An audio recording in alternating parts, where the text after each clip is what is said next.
You're listening to the Exhibitionist podcast, hosted by Nicola Reader and brought to you by inspiringexhibitors.com and Pro Extra, a wholly owned subsidiary of 12th Man Solutions Limited. Hi there and welcome to episode 33 of the Exhibitionist podcast.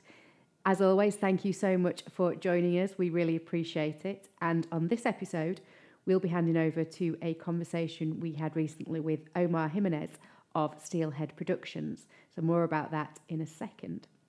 There has been a slight gap since our last episode, so apologies for that. Sometimes life just gets in the way, and I guess that's the same for everybody. You get busy with work, you get busy with home life. I had a really bad cold, and there were some things where we just thought we can put out an episode, but it probably won't be as good as we know it can be, and therefore let's take the time to make it right. So apologies we haven't had an episode out in the last couple of weeks, but we are back now, fighting fit and raring to go. So before we get to our conversation with Omar, there was one statistic that popped up on my screen this week that I was really surprised about, and I just wanted to raise it as I thought it might be of interest to you guys. And that fact is that the average number of images shared by exhibitors and visitors at an exhibition is 21. So for a 3-day exhibition, there's an average of 21 photographs and images being shared from all of the thousands, tens of thousands, sometimes even hundreds of thousands of people going to that event. And that to me seemed like a really small number. And if that's an average, that probably means for a lot of exhibitions and a lot of events, that number's even smaller. And we all know that phrase, an image, a picture is worth 1,000 words. They can work so hard for you, particularly on social media or creating content for the future. So I just wondered why it was that more images weren't being shared at events, and maybe wanted to give you guys the chance to just think a bit differently about how you might use images in future and where they can be appropriate and useful in terms of marketing at an event. So after I'd read that statistic, I just asked around a couple of our clients and some of the contacts we've got and said, what is it about images that maybe they aren't getting used as much as they could be? Do you and your team take photographs at the events that you're at? What do you do with them? And actually the response I got was that for most exhibitors and people we work with, there are plenty of images that are taken. Everybody within their squad's got a camera phone these days. There's usually somebody there with a tablet as well. Some even employ professional photographers. So there's loads and loads of images, but nobody really thinks beforehand what they're going to use those for. So they're all swimming about in an organisation, but never really get used for anything. So there's this real desire in the planning to think, we must get images, but no real thought about how do we actually use them to drive visitors to our stand during the event and to make sure people, a wider audience, know about what we were doing after the event. So I guess a couple of the things that we would think about is, we always give a tip to say, maybe send a photograph, an image of your team out before the show on social media or in an email, because people like to recognise faces. We all feel a bit more approachable and a bit more friendly if we think, oh yeah, I recognise that face. So it can be a really good way of making visitors who are thinking of coming to see you just have that memory cue to think, oh yeah, I recognise that face. I wanted to talk to those guys.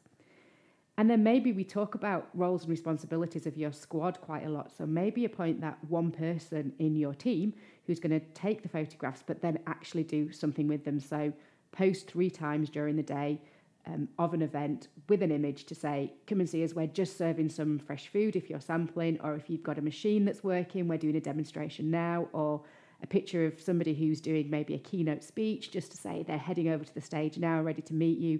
So we're thinking beforehand about how do we use that to drive some people, and it not just be an image, but a reason for people to come and visit you, something that makes them think, oh yeah, I really need to get to that stand, that's really important. And then after the show, we advise our clients to send a photograph of your stand looking busy to all the contacts that you're following up with. So you'll have seen a lot of people, but visitors will also have spoken to a lot of exhibitors. And although you might have had a great conversation, they might not necessarily remember who you are. So including an image of your stand and the graphics and some of the key messages might just help trigger that memory and for them to think, yeah, actually that was a really useful conversation and I really wanted to talk to those people. So that's 3 ways really that images can be used proactively rather than just taking them and storing them on your phone.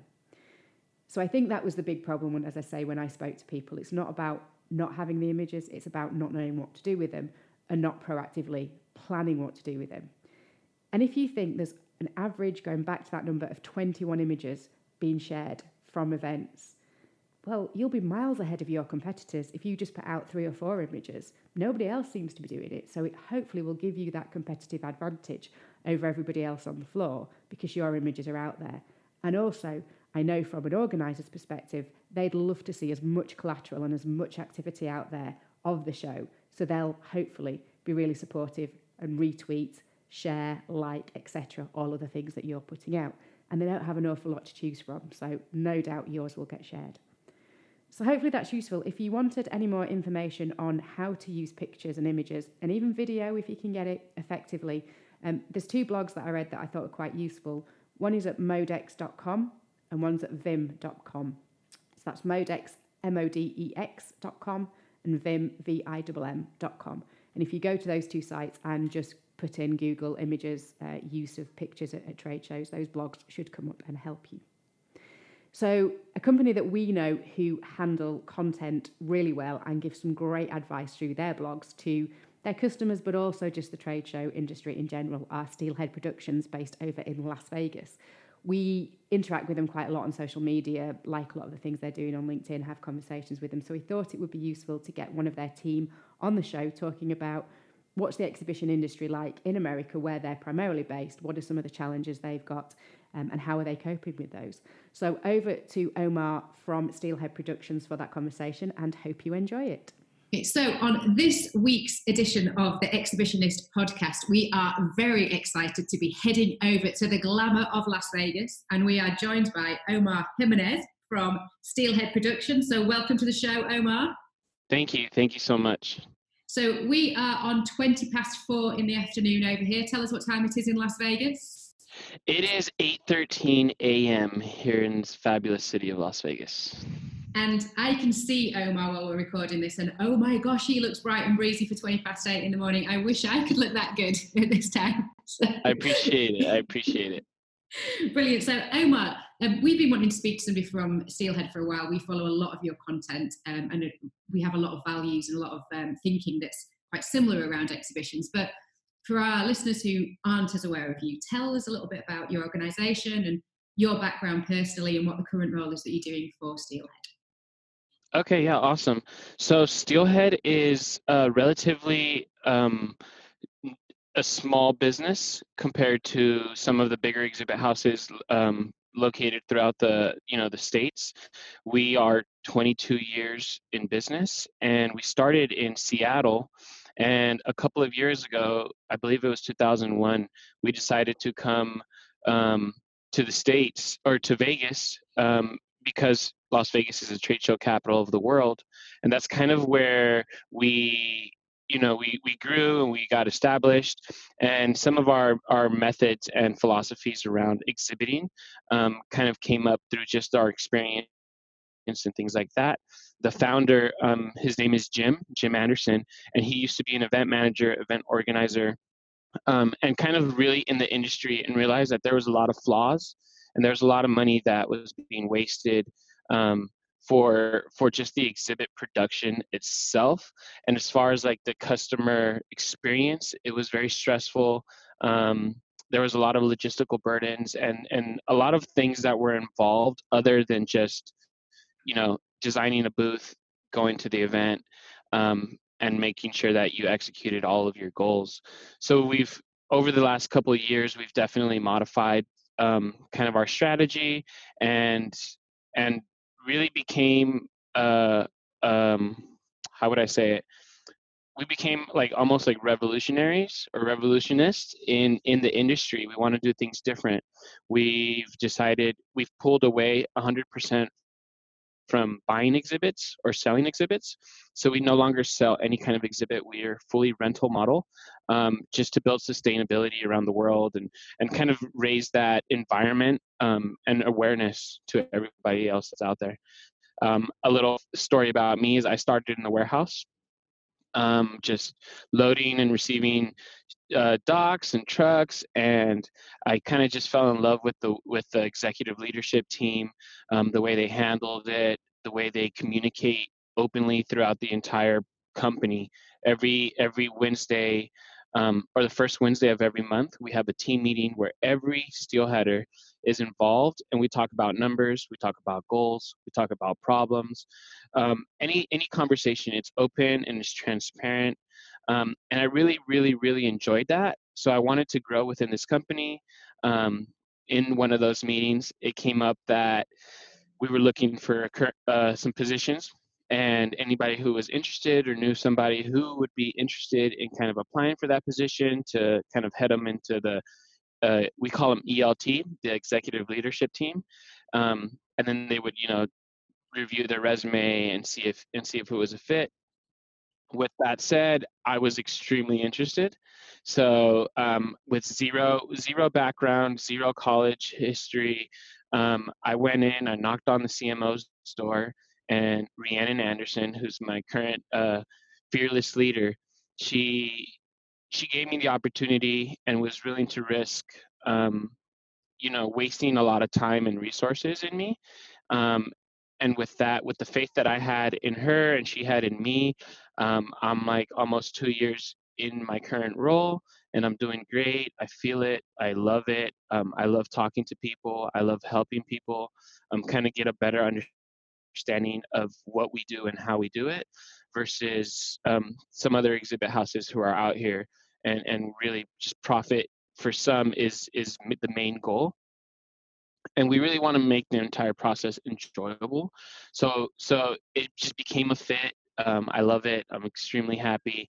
I'm currently a market manager here at Steelhead Productions, and I get to work with this amazing. He's my partner, Andrew Childers, and he has a lot of experience in the exhibit industry, both in the States and abroad. And I get to learn from him every single day. And it's just every day we're growing, every day we're learning, and we're pushing ourselves to kind of do that and encourage others to do the same.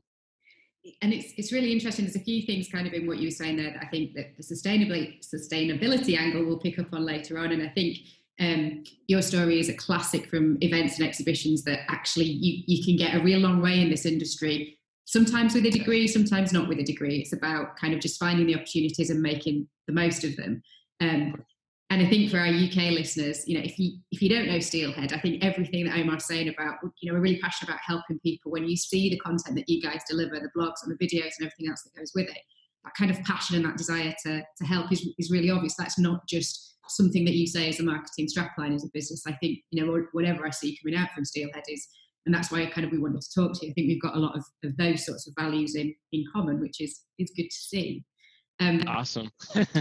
But just picking up on, our listeners will know that I talked a little bit about CES in the previous episode of the podcast, and the weird adult baby stroller that Segway had launched at this one that I just thought was a little bit strange. But CES has just rolled out of your hometown, so tell us from a professional perspective what caught your eye, and just as an electronics consumer, what did you think was brilliant about this year's show? Yeah, of course. Well, CES was hectic, there's, I think it's like over 180 from 180 to 200,000 people who are attending this conference. So getting around the show is physically hard. You're like walking through crowds and things like that. So having something that kind of pops up and engages you is huge. And some of those things for me were the what's the name for it? They were I can't think of the name. Can't think of the name right now. But they're like projectors. I can't think of the name, but there was all over the place as far as like the accessory environment. Everything's going wireless. The drones, that entire industry. They had like a whole section of just drones, and the way that you're going to record film, the way you can do essentially just record anything in your life as far as like sports or podcast, or you're doing videos for LinkedIn or anything like that. Drones are really coming huge and kind of simplifying the entire process. Something that I found really, really exciting was the self-driven cars. I don't know how that's going to happen yet. I'm sure there's a lot of logistical issues that they got to face, but there was this really cool booth that had a helicopter Uber ride. So what you would do is you would like climb up to the roof, get on this helicopter, and it would take you to another roof, and it was just like the travel time was like 5 minutes from one place to another. And it's exciting to see what like just the future holds, and how we're evolving into, you know, self-driven objects, and Yeah. whether that be a car, trains, buses, helicopters. Yeah. I can only imagine how much money it must cost to get an Uber helicopter. I aspire Oh in my yeah. lifetime to be getting an Uber helicopter at some point. Yeah, I'm sure. Me too. Me too. I actually got to sit inside of one at Wow. CES, and they have the lines, and it is pretty amazing. Just to see the technology. Kind of scary because there's nobody driving it, um, which is really scary Yeah, actually. very. But but it's exciting to see like how they're gonna kind of solve those issues and make people feel safe. Safe, yeah. Yeah. And still manage to utilize everyone's time at the best. Yeah. We only have so many minutes throughout our day. So when we can alleviate some of the travel distance, it's gonna Yeah. provide more minutes for other stuff. Yeah, absolutely. So CES, some people say the biggest trade show in the world, and certainly they quote huge numbers. But how is the world of exhibitions over in the US at the moment? What are the challenges that you're facing? How's the industry overcoming some of those challenges? Yeah, so um, a challenge in the industry, I think, would be staying top of mind. For like exhibitors in general.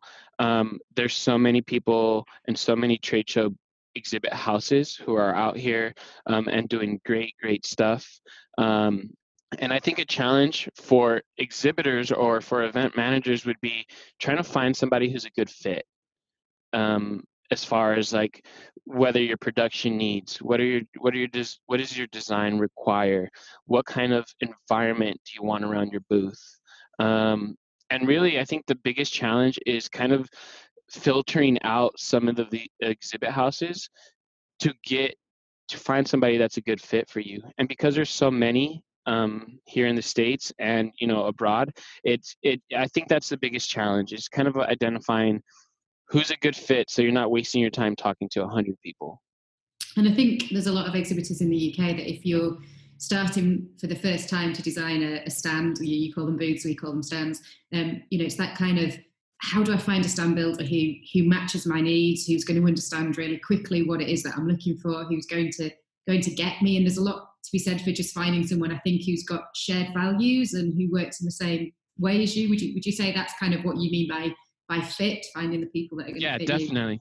definitely. I think it's important to do kind of some research, learn about the company that you're working for, not only how they do their work and what kind of work they do, but how they treat the people on the inside, because essentially they're the ones that are going to be handling majority of the work for you, and you want to have some similarities. The energy needs to match, as far as the goals and the execution of the event needs to align with the people who are helping you and partnering up with you to help crush those goals.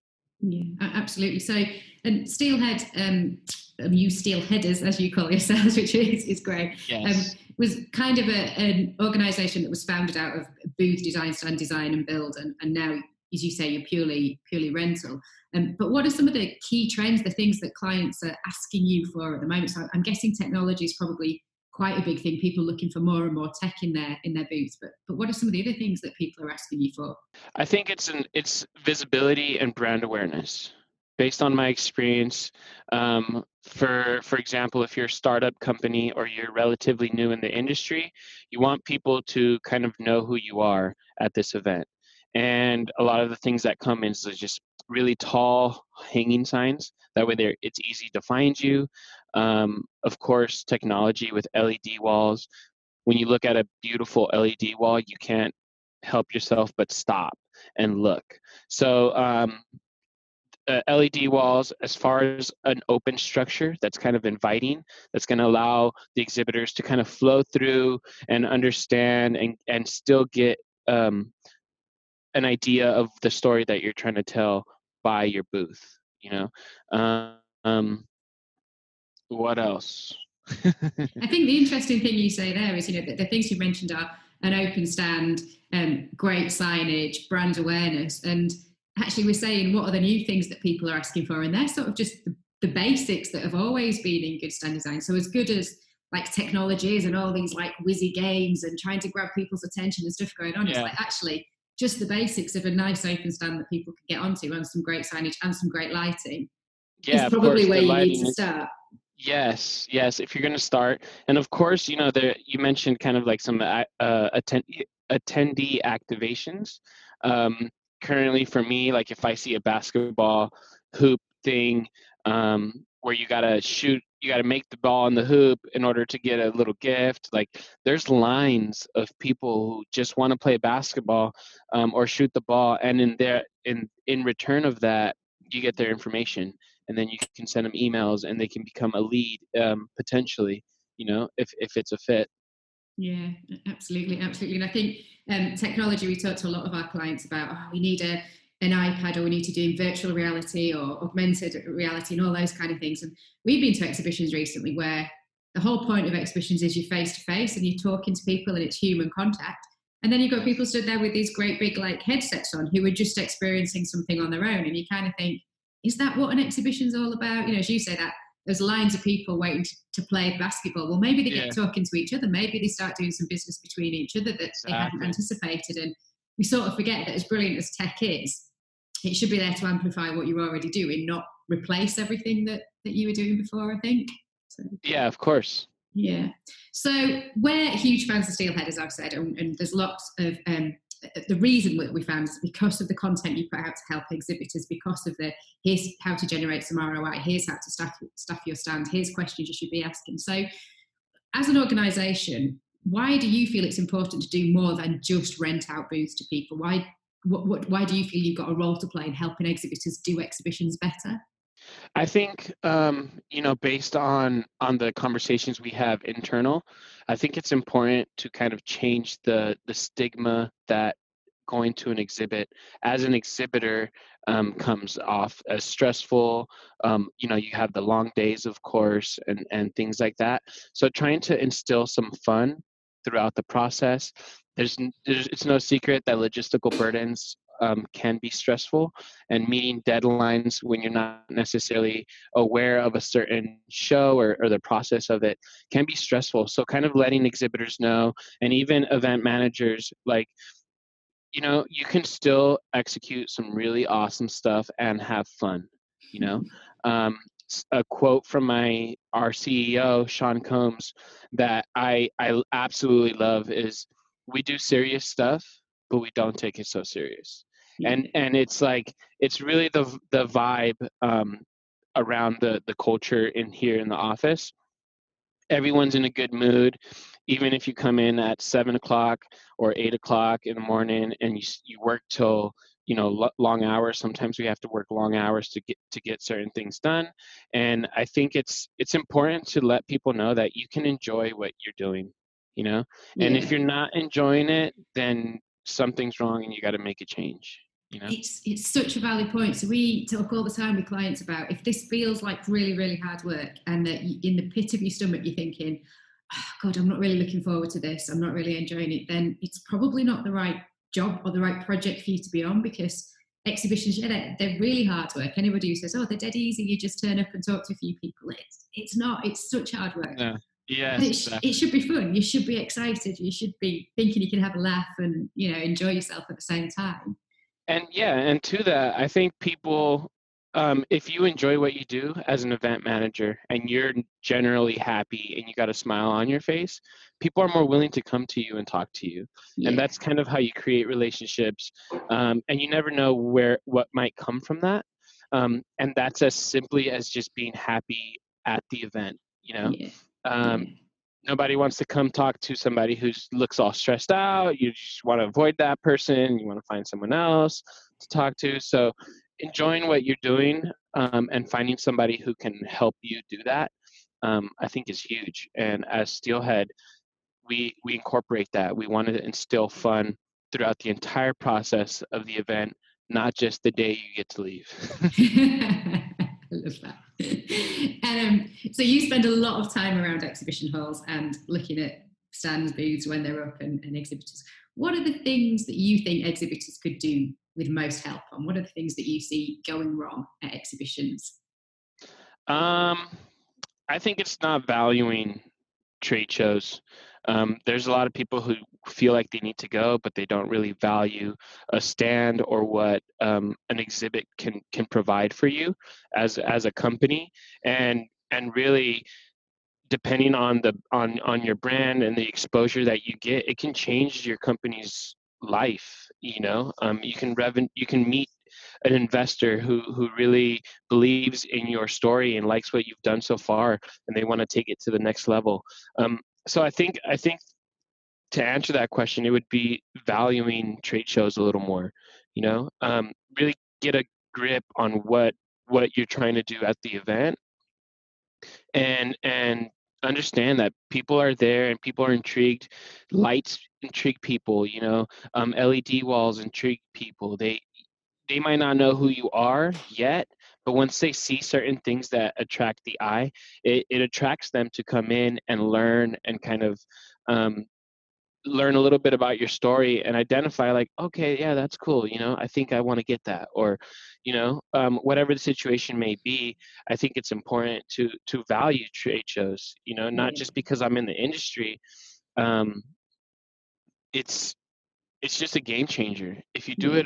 it in a really good job and you work with some really good partners. And there's a ton of great people and exhibit houses who do amazing work all around the world. And it's important to find somebody who's going to help you and guide you through the process of making sure that you can crush all of your goals, along with having a little bit of fun, um, and really hit and attract people to get brand exposure and allow people to understand, hey, we're here. This is what we do, and if you're interested, let's have a conversation and Yeah. talk a little bit more about it.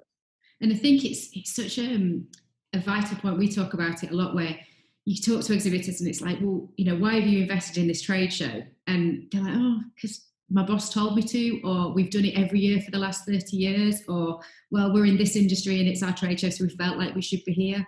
And they just kind of pay their money, get their space, turn up kind of half-heartedly with a couple of banners or posters, and haven't really thought about, like, who do we actually want to meet at this show, and what conversation are we going to have, what we're going to sell to them, how are we going to move the conversation on. And then they come at the end of it and just go, well, that was a waste of time, I didn't get anything. And you kind of think, exactly as you say, you're not valuing that, the contribution that a trade show can make to your whole marketing plan and the conversations it can start. And sounds like you have that challenge in the same way in the US that we have it in the UK. Yes. Yes. So we touched on it briefly earlier on, and as an industry, the exhibitions industry, we know we have an issue with sustainability. We build kind of shopping centres, for want of a better word, for 2 or 3 days in big exhibition halls, and then rip them down and throw everything away a couple of days later. And we know we're not particularly sustainable. So lots going on in the industry in general. How's your organisation facing up to the sustainability challenge? So I think I think we're doing a better job. I think it's becoming more trendy to kind of jump into a rental philosophy where you don't have to throw away so much wood panels or plastic or whatever it is that you're using to create your booths. Here at Steelhead, we have an inventory of our own. We use B matrix panels that come from Germany, and it's really awesome because we get to reuse this stuff. And you're not just taking it, using it once, throwing it away, and then building it again. Yes, it does create more work and it creates a little bit more jobs, but for the planet, it really just doesn't help. And we all live on this planet, so it's kind of important to do our own little part and help make it a little better. We can't solve it. Not one person or one company can solve the issue, but just raising awareness to, like, a rental philosophy, um, where an exhibit house will reuse all their inventory and still create a custom layout depending on your brand. The issue and the stigma with the rental is that they all look the same. right?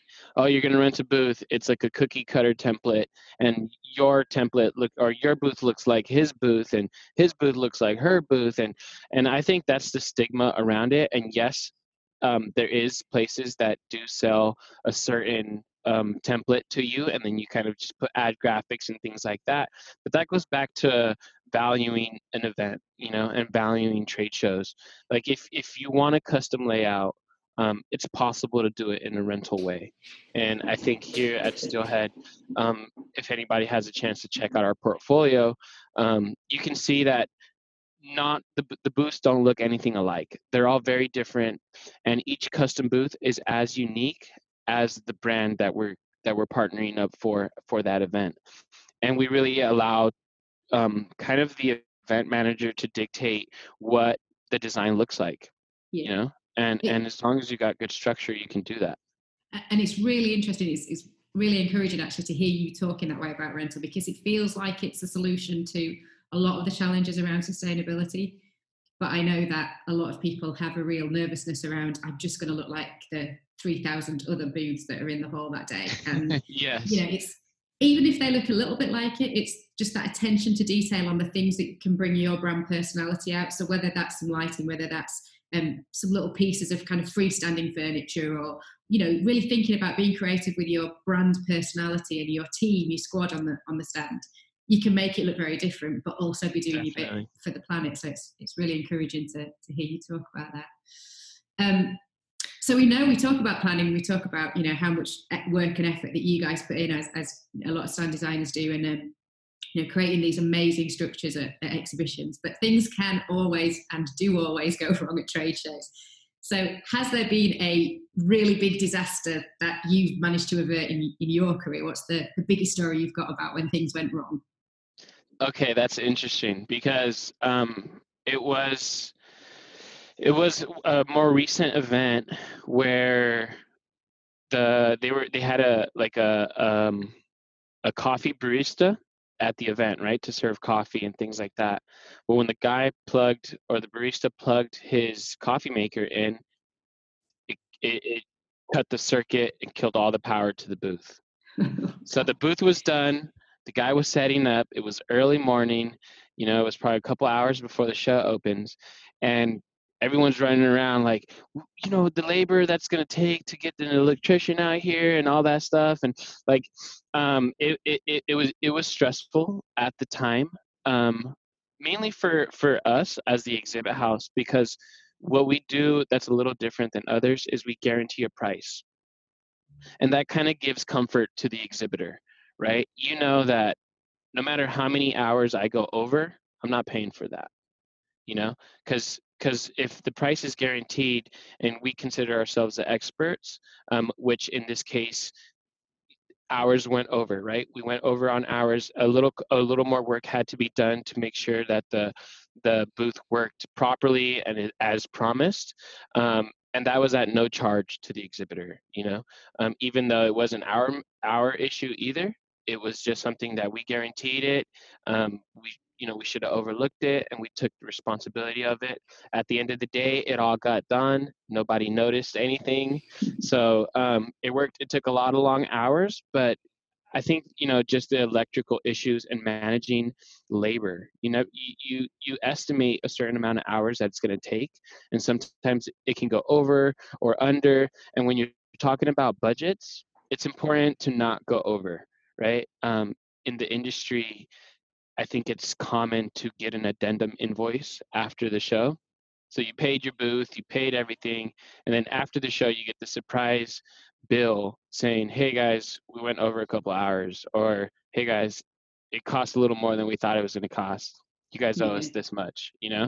And I think that's a big challenge in the industry, and it's a good benefit to work with somebody who's going to guarantee the price.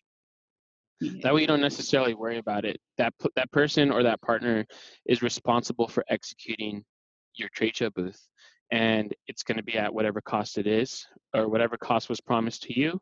And it can bring some comfort and really relax the mind. Yeah. So I think the rest of the day. And it's really interesting. I mean, budgets is such a contentious issue around exhibitions, because quite often the people who are controlling budgets, the finance directors, the finance managers in companies, just can sometimes see exhibitions as a waste of time and just this huge amount of money, which they can be, and no real return. And I think what we try and do all the time is just say, just be honest about your budget up front, just agree what you're going to spend, and then there's not a surprise. So even if it is a scary-ish number, if it's 20, 30, 40,000, it might feel scary, but at least you know what it is. There's nothing worse than thinking you're going to spend £10,000, not really keeping an eye on it, being a bit worried about kind of where it's going, and then getting to the end and finding it's 30 grand, 30,000. You've got to go have that conversation. So that budget thing, it's really tough, but have the honest conversations up front. And I think your point about guaranteeing the cost, definitely with your stand agency or your exhibition house, just agreeing that cost and saying, you can't spend a penny more unless you've signed it off with us, is a really reasonable conversation to have.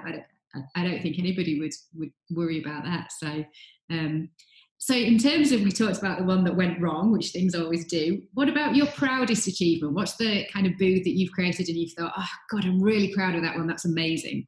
Oh man, there's a couple. There's really a couple. I think based on design, I don't know if I can pick necessarily one, but there's a couple companies that I've enjoyed working with and visiting with, and it's not even the booth itself. Yes, the booth was amazing and it looked great and everything was perfect on it, but it was the people that we got to work with that made it more enjoyable, And for me, it was like FlowHub. They're a cannabis company in the software industry with like purchasing equipment, and their entire staff was amazing. You're walking the show floor and everybody's smiling, everybody's happy, and the the crowd around that booth was amazing. People just wanted to be part of that energy, and they kind of just attracted and just got pulled by that positive energy and the positive vibes. But yeah, I think that for MJ BizCon was a really really good experience, along with a couple of others. We've done Case Construction, which was a huge activation for us and was just awesome. I think right now, currently, to answer that question, I would have to say Cox Automotive. Right? We're partnered up with Cox Automotive and for NADA, and it's the biggest program we've done in Steelhead history, and it's going on right now in our warehouse. The client came in yesterday to kind of do a pre-check, and because we do 100% pre-stage before the show to make sure everything's perfect and there's no surprises when you get to the show. And the way that it came out is stunning. I think it's like yesterday, the CEO of the company was pushing a broom to make sure that the booth looked good. And you had everybody in the office cleaning and wiping down counters. And it wasn't even required. People just noticed, like, hey guys, let's help out, and the team effort was amazing.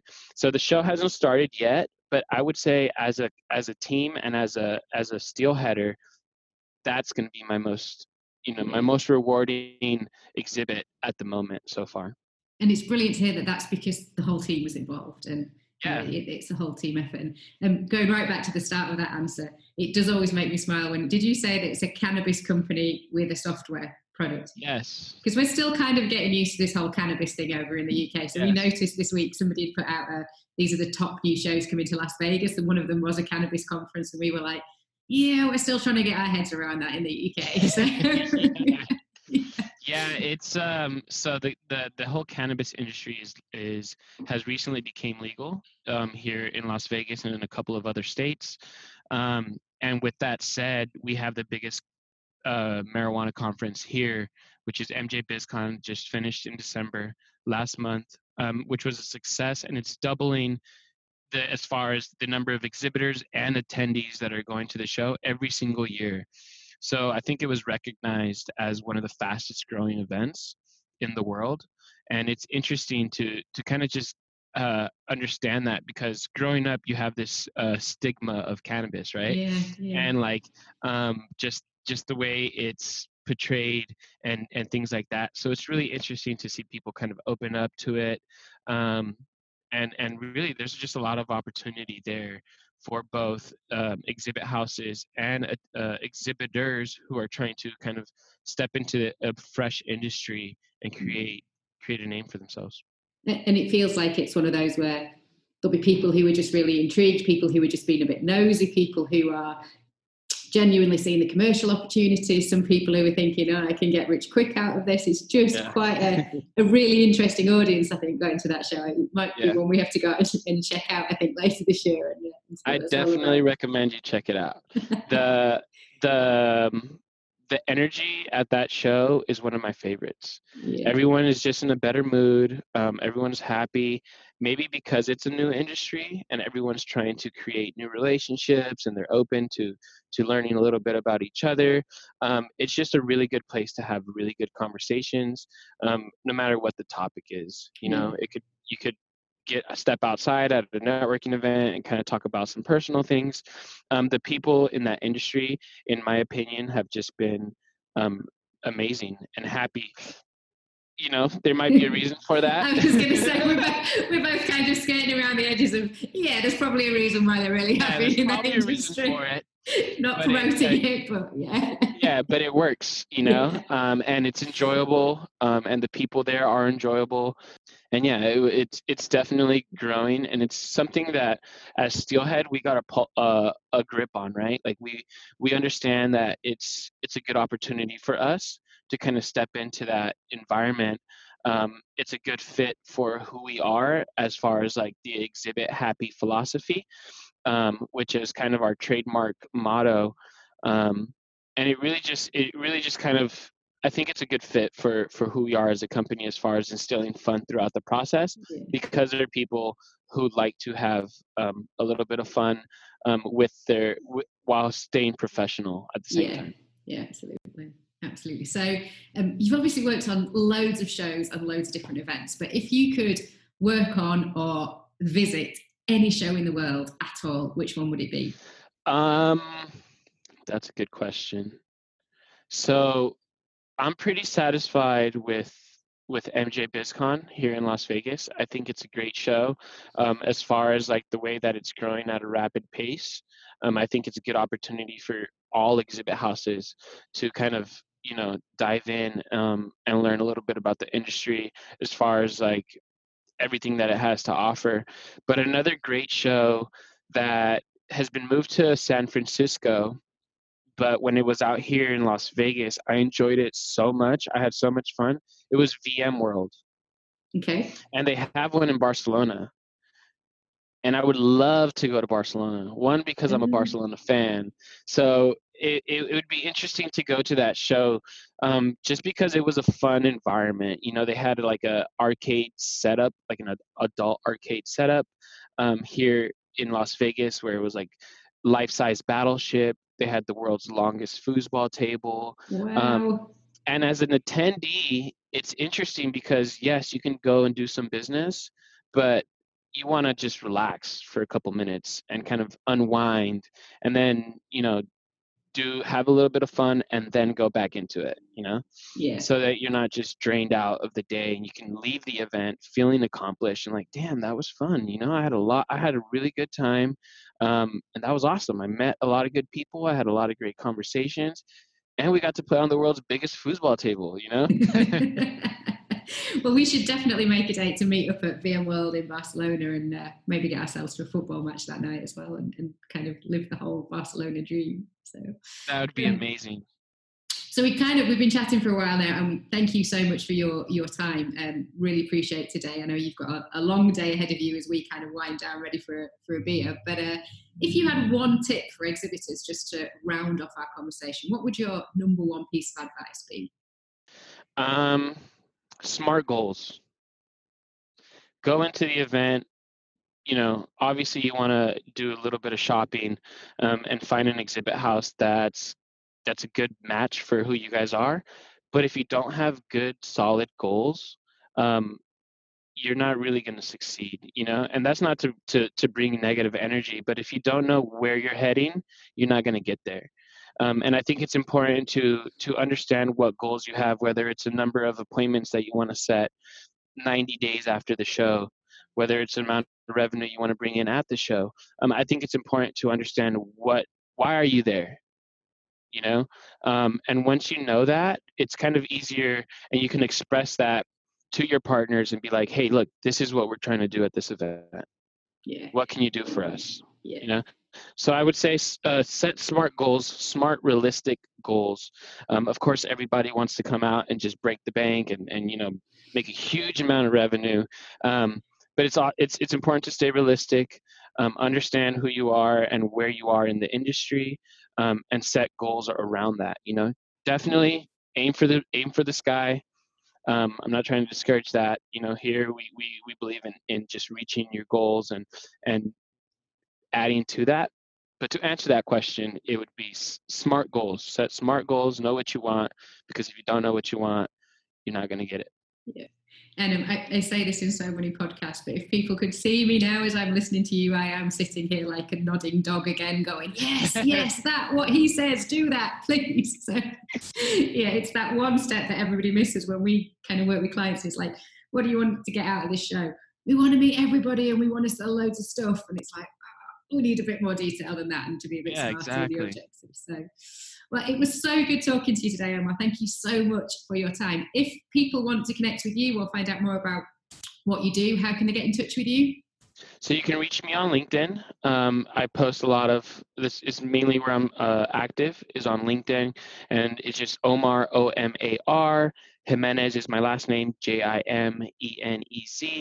Along with Instagram, it's semicolon or underscore Mr. Jimenez underscore, and that's kind of on a more personal level, but I'm open to engage with anybody who would like to kind of learn a little bit or get some tips and tricks on the exhibiting world. Brilliant, thank you. I would like to kind of invite everybody to check us out on our website, www.exhibithappy.com. I think there's a lot of good blogs in there, like we talked about earlier, and it's just a really good setup for you to really understand what's important in the industry. I'm not the only one that's talking about it. You got the CMO who's talking about it. You got the CEO who's talking about it. You got my partner who also has his own tips and tricks on how to kind of elevate the industry and get what you want out of it. So check it out. Check out the website. You can reach me on there, or you can schedule some time with me if you just do the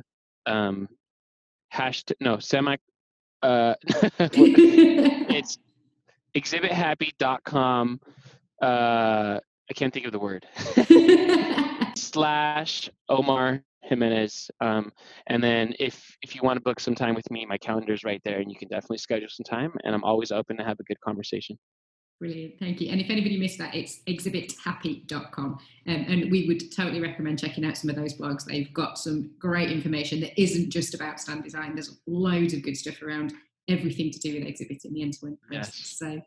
So you have a busy rest of the day before you can hit the bars of Las Vegas and chill out a little bit tonight. But thank you so much for coming on board. And if ever you're coming to the UK, do get in touch with us or any of our listeners. I know we'd love to host you and show you some of what the UK exhibition scene has to offer. So thank you for your time. Yes, definitely. I appreciate the opportunity, and I will definitely take your word. I will visit the UK this year, and we will meet up. Brilliant. Thank you so much. Thank you so much. You have a wonderful rest of the day. I know it's getting late out there. And again, I'm very grateful for the opportunity. No worries. Thank you. So thanks there to Omar for giving up his time to speak to us after what we know has been a really busy few weeks for him with CES. And I hope that gave you a slightly different perspective on the exhibitions industry and some of the things that are happening internationally. So one thing that we know is hitting the headlines at the moment is, of course, coronavirus. And working in the industry that we do, it's undoubtedly going to have an impact, particularly on those international exhibitions where we know we have thousands, if not tens of thousands of people travelling all over the world to get to those shows. I noticed today that UFI have put out some information and updates about the situation and advice, and I know a lot of the international trade organisations based in different countries are giving advice to their exhibitors and travellers about what to do. It's a really, really difficult situation, and I guess none of us have got an immediate answer, but also we don't want to be scaremongering, but it would be really interesting to hear from any of our listeners out there or anyone in the industry who's been affected at all, whether you were planning to exhibit and have decided not to now, and what does that mean for an impact on your business? If you were planning to visit a show and you're not now going, why did you decide not to go? What was it that was the real clincher to change your plans? I don't think any of us can anticipate how the next few weeks are going to play out with coronavirus. But if you'd like to come on the show and talk about it at all, we'd be delighted to hear from you. And maybe on the next edition of the podcast, we'll be able to give more of an update of some of the research or advice or articles that have been published around the web that you can check out if you're concerned about any of your plans for now or the future. So we'd love to hear from you if you have something to say on that topic. If you've got anything you'd like to talk about on a podcast, actually, we'd love to hear from you. Our aim is to try and inspire our listeners to just think a little bit differently from experts within the industry. So if you think you've got something to say, we would love to hear from you. So please do get in touch via the website or our LinkedIn profiles. That's all from us for this week. We're out and about this week working closely with the Department for International Trade. We have a workshop in Hertfordshire for the East of England Department for International Trade on Thursday. So if you're going to that, we look forward to meeting you there. And we have a webinar that is open to anyone in the country at all on how to prepare for international exhibitions on Friday. So again, check out our website, www.inspiringexhibitors.com, or our LinkedIn profiles to get the links to register for either of those events if you'd like to attend them. The Exhibitionist book is still on sale via the website, and we've got the Project Manager Journal and Workbook available as well. So please head over there should you wish to purchase those. And as a reminder, we do donate to the National Literacy Trust for every copy that we sell. Hope you have a great couple of weeks, whatever you're planning. Do keep in touch, and happy exhibitioning. Hop over now to inspiringexhibitors.com to subscribe to our newsletters, blogs and future podcasts, keeping you up to date with industry insight. While there, you can also find out more about The Exhibitionist, inspiring trade show excellence. Once again, thank you for listening.